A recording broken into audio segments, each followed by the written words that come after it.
Hello दोस्तों, मेरा नाम आनंद शर्मा है। आज हम हिस्ट्री में आंग्ल कर्नाटक युद्ध और भारत में यूरोपियनों का आगमन देखेंगे। प्रथम यूरोपीय थे पुर्तगाली, जो 1498 ईस्वी में भारत आए थे। इसमें पहले पुर्तगाली थे वास्को डी गामा, जो कालीकट बंदरगाह में उतरा था। कालीकट में ये राजा जमोरिन के दरबार में उतरा था। राजा जमोरिन ने इनका स्वागत किया था और भारत और यूरोप के बीच समुद्री मार्ग की खोज वास्को डी गामा ने ही की थी। 1500 ईस्वी में पुर्तगालियों ने पहला कोठी कोचीन में डाला। फिर 1505 में फ्रांसिस्को द अल्मोड़ा पहला पुर्तगाली गवर्नर आया। 1509 में ईस्वी में दूसरा गवर्नर अल्बुकर्क आया। अल्बुकर्क ने गोवा को जीता था और आज़ादी के बाद भी गोवा पर पुर्तगालियों का शासन था। गोवा को आज़ादी 1961 में मिली थी। पुर्तगालियों ने गोवा के साथ साथ दमन द्वीप को भी जीत लिया था। पुर्तगालियों ने भारत में जहाज निर्माण, तंबाकू की खेती, प्रिंटिंग प्रेस की शुरुआत पुर्तगालियों ने ही की थी। इसके बाद आए डच।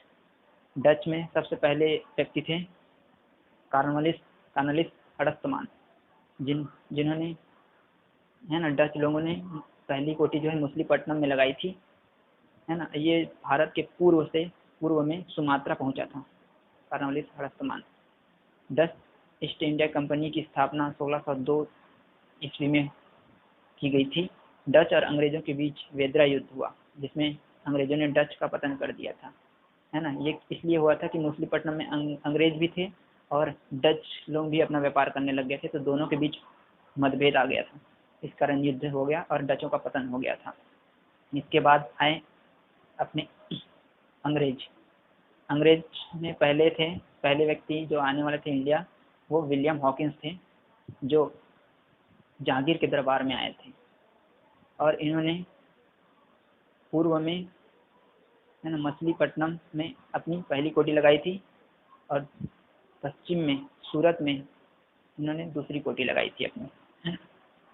ये जो है जहांगीर के दरबार में 1608 ईस्वी में आए थे।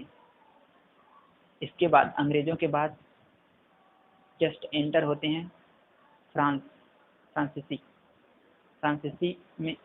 ने सबसे पहले आए। प्रथम गवर्नर थे डुप्ले, जो सूरत में आए थे। इन्होंने सूरत में पहली कोठी लगाई थी और उसके साथ साथ उन्होंने मछलीपट्टनम में भी लगाई थी दूसरी कोठी। उसके बाद पांडिचेरी पर कब्जा कर लिया था इन्होंने।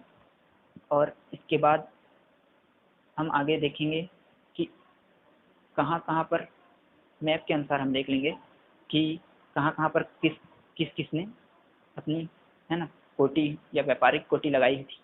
वो आप मैप में देख लेते हैं, ठीक है। सूरत में अंग्रेज और फ्रांसीसियों ने पहली कोठी अपने 1608 से 1668 में, और मछलीपट्टनम में अंग्रेज और फ्रांसीसी दूसरी कोठी लगाई थी 1611 और 1698 में। अब आंग्ल कर्नाटक युद्ध देखते हैं। प्रथम आंग्ल कर्नाटक युद्ध 1746 से 1748 के बीच हुआ था। ये ऑस्ट्रिया के उत्तराधिकारी के लिए ब्रिटेन और फ्रांस के बीच युद्ध चलता रहता है।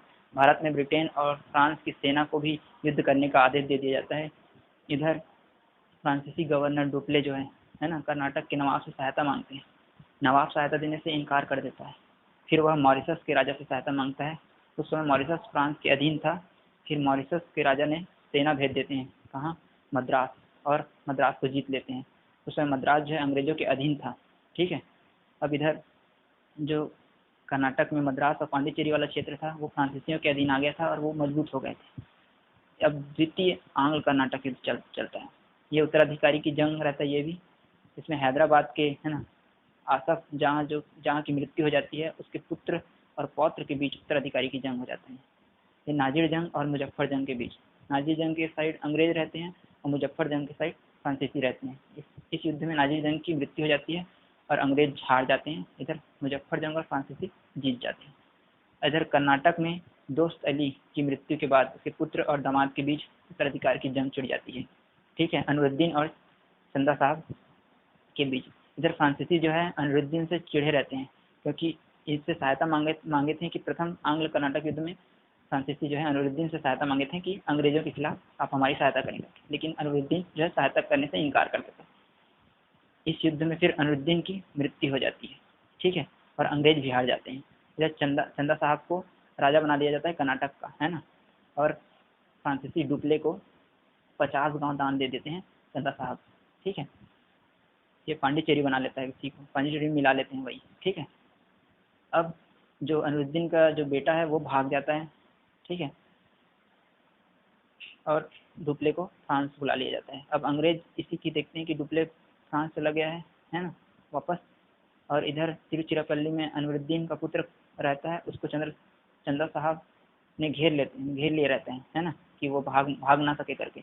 और अंग्रेज जो है उसको छुड़वाने की कोशिश करते हैं और पहले अरकाट में युद्ध मतलब आक्रमण कर देते हैं। और चंदा साहब की राजधानी रहता है अरकाट, और चंदा साहब जो है अरकाट अपनी राजधानी को बचाने के लिए जाता है और वहीं उसकी मृत्यु हो जाती है। और अनवरुद्दीन का पुत्र जो है ना, वो उसको अंग्रेज जो है कर्नाटक का राजगद्दी में बैठा देते हैं।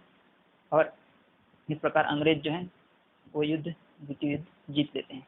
अब तृतीय आंग्ल कर्नाटक युद्ध चालू होता है, जिसमें 1756 से 1763 तक चलता है। ये सप्तवर्षीय युद्ध होता है, जिसमें ब्रिटेन व फ्रांस के बीच होता है। भारत में भी यह युद्ध होता है, 1760 में वांसीवाट मैदान में होता है। ये वांसीवाट युद्ध कहलाता है।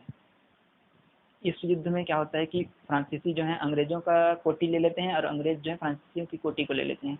अब इधर पेरिस की संधि होता है, तो इसमें बोला जाता है कि अब कि आप सिर्फ व्यापार कर सकते हैं, युद्ध नहीं कर सकते, सेना नहीं रख सकते, ठीक है।